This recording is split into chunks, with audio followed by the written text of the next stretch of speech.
possible. Because if you don't, here's what happens. We call it the law of diminishing intent.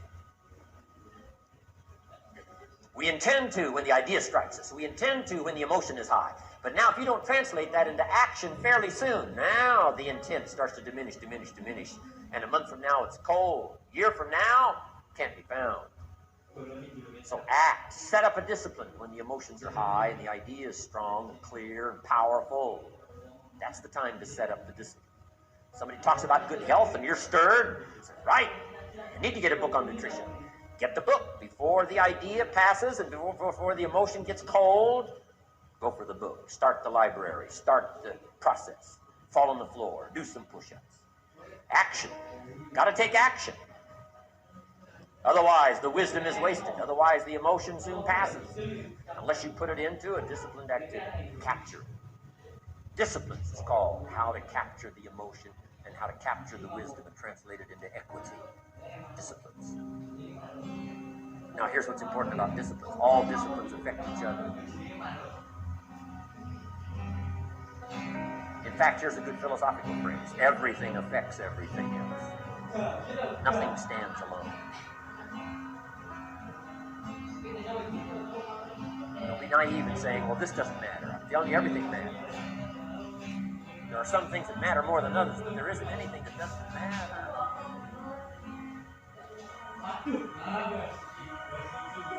We all pity the man who says, well, this is the only place I let down. Not true. Key to take home. Every letdown affects the rest of your performance. Every letdown affects the rest. This is part of the educational process on personal development. If you don't take the walk around the block, you probably won't do the apple a day. If you don't do the apple a day, you probably won't start building your library. If you don't build your library, you probably won't keep a journal, and you won't take pictures, and you won't do this, you won't do wise things with your money, won't do wise things with your time, won't do wise things with your possibilities and relationships, and the first thing you know, 6 years of that accumulated, and we say you have messed up. So the whole key to reversing that process now is to start picking up these disciplines. Now here's the positive side. Every new discipline affects the rest of your disciplines. Every new one affects the rest.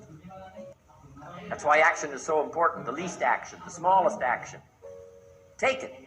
Because when you start accomplishing and the value starts to return from that one action, it'll inspire you to do the next one and the next one and the next one.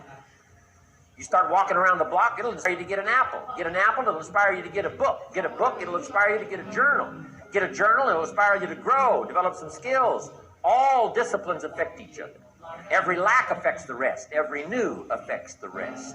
The key is to diminish the lack and set up the new. And you've started a whole new life process. Key. Also, one more thought on discipline. Here's the greatest value of discipline. Self-worth. Self-esteem. People are teaching self-esteem these days, but they don't connect it to disciplines. The least lack of discipline, and it starts to erode our psyche.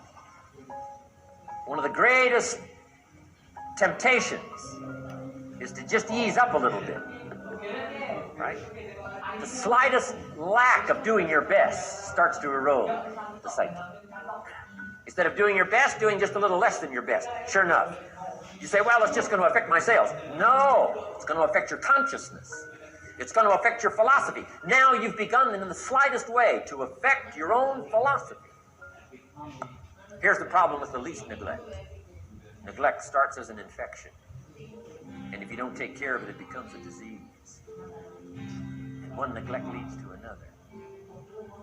And the worst of all, when neglect starts, it diminishes our self-worth, our self-confidence, our self-value. You say, well, how can I get back my self-respect? I'm telling you, you don't have to go to 29 classes. All you have to do is start the smallest discipline that now corresponds to your own philosophy, like I should, and I could, and I will. No longer will I let neglect stack up on me so that I will have the sorry scenario 6 years from now, giving some excuse instead of celebrating my progress. That's the key to discipline. Okay? Let's get kids involved in the least of disciplines. one more, and then one more, and then another one, and then another one, and then some more. And the first thing you know, you're starting to weave the tapestry of a disciplined life into which you can pour more wisdom and more attitude and more strong feeling, more faith and more courage. Now you've got something, a vessel in which to put it, and now the equities start to flow. And the early return, I'm telling you, if you'll start this process, the early return will have you so excited, you'll commit yourself to this strategy for the rest of your life. You'll never go back to the old ways. Join a new crowd, join a new group. The disciplines to do it, take action. I recommended the last time I was here the little book, Richest Man in Babylon, and I said I've lectured now to over 3 million people in the last 33 years, and I've recommended this little book to almost all of them, I think. Guess how many have actually gone and got this little book? Answer, very few. My best guess is 10%. Such an easy thing to do. In that last seminar, right, I suggested this little book, number one, is easy to find. Number two, it's easy to buy. The most you can pay for it, $6, $7, $8. You can borrow that from your kids. And number three, it's easy to read.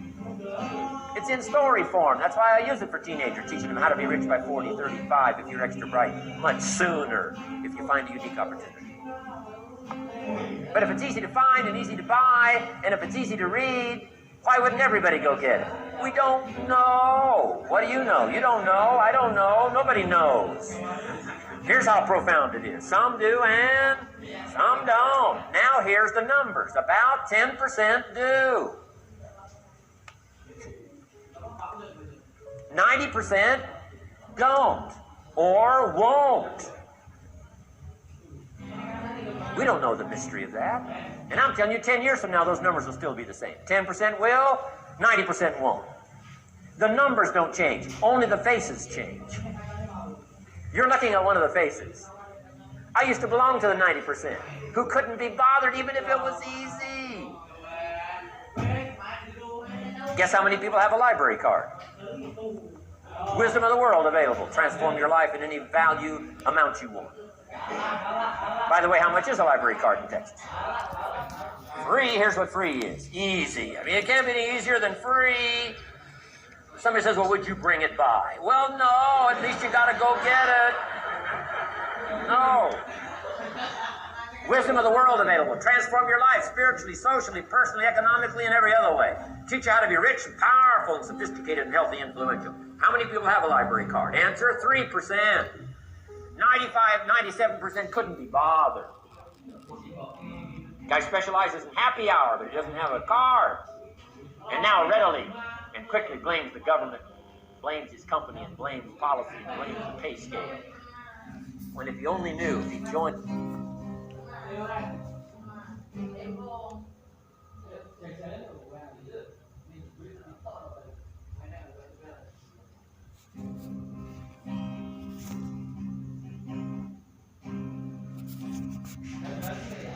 Okay, thank you for watching.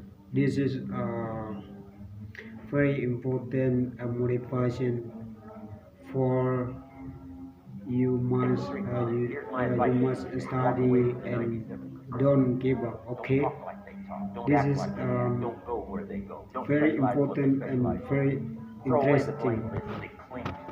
Okay.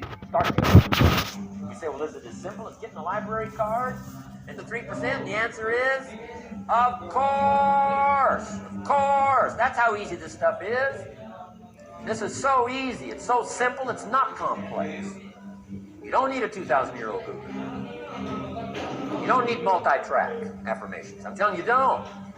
Affirmation without discipline is the beginning of delusion.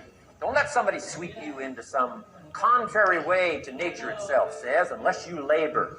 The miracle of the seed and the soil and the seasons and God and all the other stuff that's available, sunshine and rain, that's not available to you by affirmation. It is only available to you by labor. So labor well.